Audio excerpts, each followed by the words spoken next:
Formula 1 has a new championship leader. Out of the first 5 races, Oscar has won 3 of them. And I'm going to bring this up again. Had this guy not spun in Australia, it would have been scary hours for the rest of the grid. McLaren's advantage this weekend wasn't as big as Bahrain, mainly because where their advantage lies is mostly in low to medium speed corners, particularly on corner exits. But since there aren't too many of those around Jeddah, Red Bull and Mercedes were much closer. Oscar managed to secure a front row start, and Lando was looking like the favourite for pole until he binned it in Q3. He carried way too much speed going into turn 4 and lost control of the car. Call it desperation or whatever, that mistake was extremely costly. He went on a different strategy to the rest of the top 10 and started on the hard tyre. The idea behind this was to go as long as possible into the first stint and hope for a safety car, which came just earlier than expected. He built up a decent tyre offset and recovered to P4 in the end, but this was another one of those what if weekends. Oscar, on the other hand, showed exactly why he's so highly rated at the moment. He went into that first corner with the intention of claiming P1, pulling alongside Verstappen before turn 1 and standing his ground completely. He was entitled to the corner as the car on the inside, and Max had no choice but to either yield or take to the runoff. And knowing Max, he was never going to do the first one. Since he didn't give the place back, he got a 5-second time penalty, and Piastri got ahead in the pit stop phases. And after that, it was wraps, highlighting that this championship is going to be decided based on who's in clean air for the longest, something that Lando didn't get a lot of. Crashing in quali only made his life harder in the race. It's still early days in the championship, so there's still many opportunities to bounce back, but if these qualifying struggles persist come mid-season, that's when things start to become concerning. Either way, Piastri is currently getting the better of him, and had you not gone for it at turn 1 today, Max likely would have won. And once again, another sensational move on Hamilton during that critical phase of the race where Verstappen was about to pit. He couldn't afford to lose any time and perfectly executed his move. In the last video I did covering Bahrain, I said that Red Bull would be back in Jeddah. Front limited track, lots of high-speed corners, straights, and a smooth track surface. They were bound to go well around here, especially given how quick they were in Japan. Their car operates best on these types of circuits, where they can run the car as stiff as possible and where a good driver can make the difference. Max delivered another amazing lap, similar to Suzuka. He got a tow at the start of the lap from his teammate, which helped quite a bit, but also his final corner was outstanding. Overall, he was just willing to push the limit that little bit extra, which made the difference in the end. Credit to Verstappen, of course. His ability to pull out performances like this when it matters most is incredible. But I also want to give a shout out to the sim drivers in Milton Keynes. The average Red Bull weekend goes something like this. They typically struggle a lot on Friday, Max isn't happy with the balance, and Tsunoda is much closer to him. Then after the first 2 practice sessions, if it's not a sprint weekend, the test drivers back at the factory work on improving the balance and finding good correlation between simulator and on track.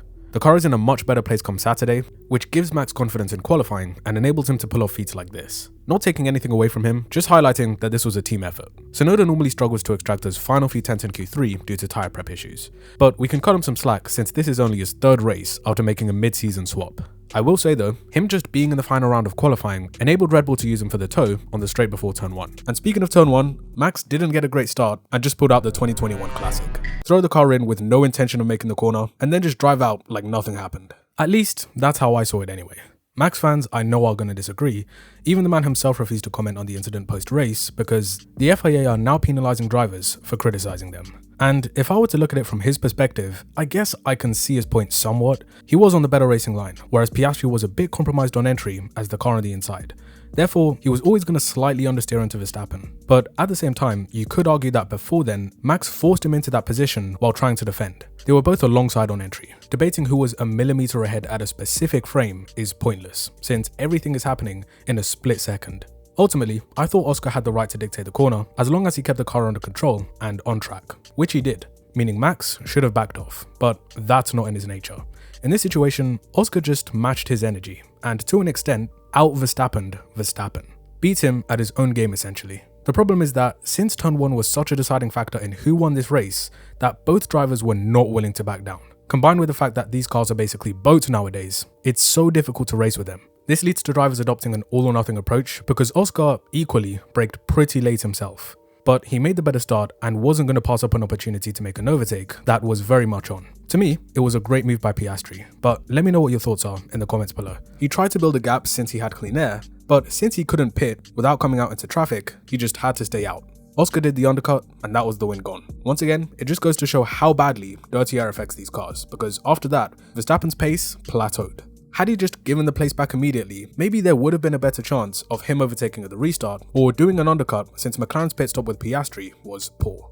I'd honestly go as far to say that this was Verstappen's race to lose and Oscar simply got the better of him. He was better off the line, smarter with his car placement, and didn't make any mistakes. Nevertheless, finishing P2 was still great for the championship. What Max is doing by, pun intended, maximizing his results is keeping the pressure on McLaren. These guys cannot rest knowing he's breathing down their necks constantly, which is keeping the championship fight alive. Yes, there will be tracks where the Red Bull won't be as good, but there's not much they can do about that. But the start of this season has proved that even if there's a small window of opportunity, this team and driver will capitalize. Yuki's race was over on lap 1, he made contact with his best friend at turn 5, and didn't really have anywhere to go. It was a bit of a clumsy incident, but it is what it is. Now, I got a lot to say about Ferrari. Leclerc was at the absolute limit of the car in qualifying, and it still wasn't enough for the top 3. Their performance through turns 1 and 2 was horrendous. They were the 9th fastest team through that section. And if you automatically lose 2 tenths in 2 corners, because the car's balance is so diabolically bad, we are absolutely finished. This team is so lucky they've still got Charles driving for them even after all these years of disappointment. What were they doing all this time in Maranello other than aura farming their new driver lineup? Debating what was faster between light and sound? I think sound, bro. But the race was a completely different story. Charles' management on the medium tyres was actually insane. He was the only driver left on that tyre up until lap 30 and was matching the pace of the McLaren and Red Bull.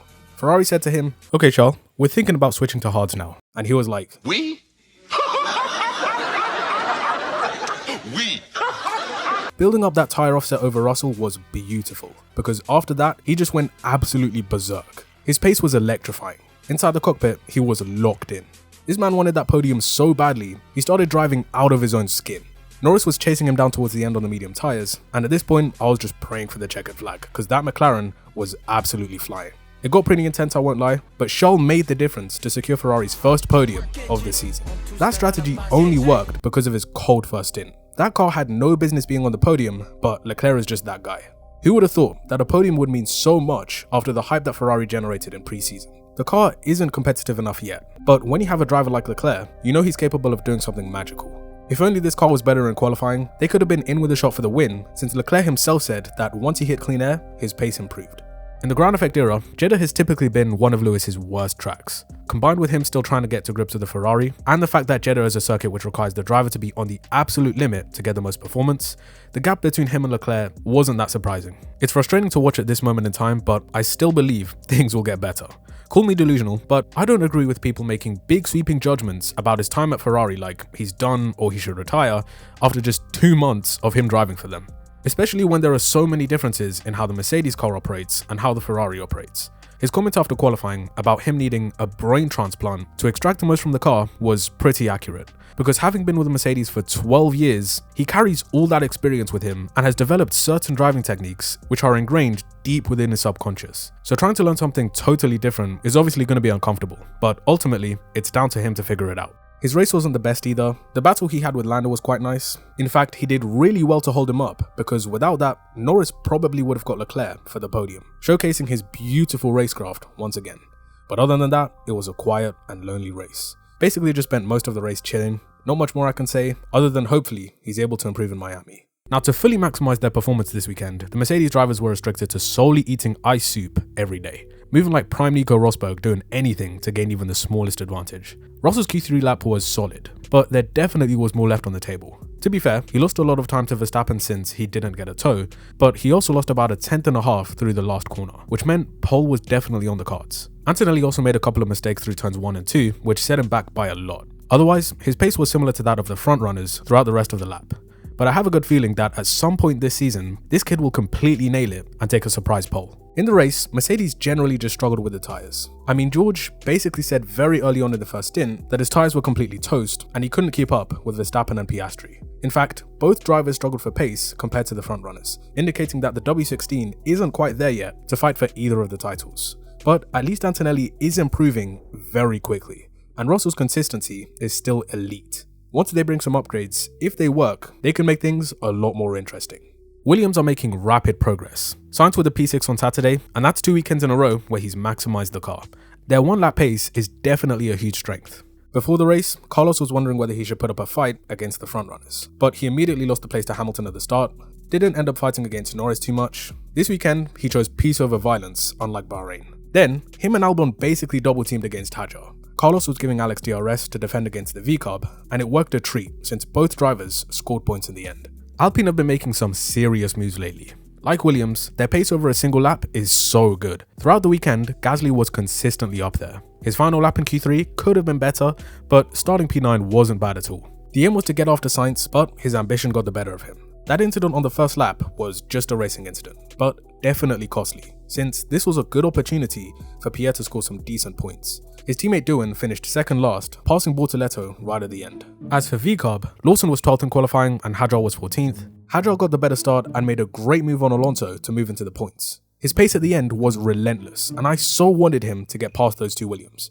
But trying to pass that car on the straights is like trying to catch a fish in the desert. P10 was a solid result in the end. Meanwhile, Lawson was going through it again, receiving a 10-second penalty for leaving the track and gaining an advantage. And at this point, I was actually trying to figure out how he got double the time for the same offense as Verstappen. Bortoleto didn't get an opportunity to participate in FP2 because of a fuel leak, which really didn't help him. Not getting any night running before qualifying is the last thing you want as a driver, especially on a track that is so reliant on confidence. He ended up starting P20, with the Hulk not doing much better in P18. In the race, Gabi almost wiped Alonso off the face of the earth. I'm not sure he even saw him, but either way, that was incredibly close. Once again, the Saubers had no pace and finished 15th and 18th.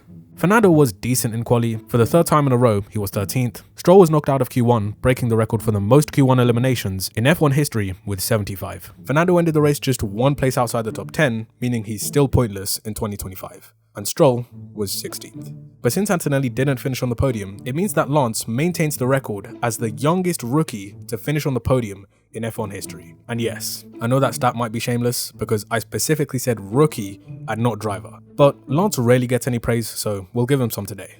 Haas's qualifying struggles continued as Ocon ended up 19th and Behrman was 15th. As I said in the last video, this car's performance is so erratic. I guess more technically you could say the performance window is extremely narrow, which is why they could either score double points or be completely nowhere. Their results are like a random number generator, so we'll see what it produces in Miami. In a couple of weeks' time, we'll be there to see whether Norris can bounce back, or if Verstappen, Russell or Leclerc can spoil McLaren's party. Qualifying around there will probably be even more crucial than Jeddah, so whoever gets pole will be looking good. Unless there's an untimely safety car that completely shakes up the grid order. But until then, I hope you all enjoyed. Let me know what you thought of the race down in the comment section below. Please like, share, and subscribe to the channel if you're new to get my latest videos in the future. And as always, I'll see you in the next one.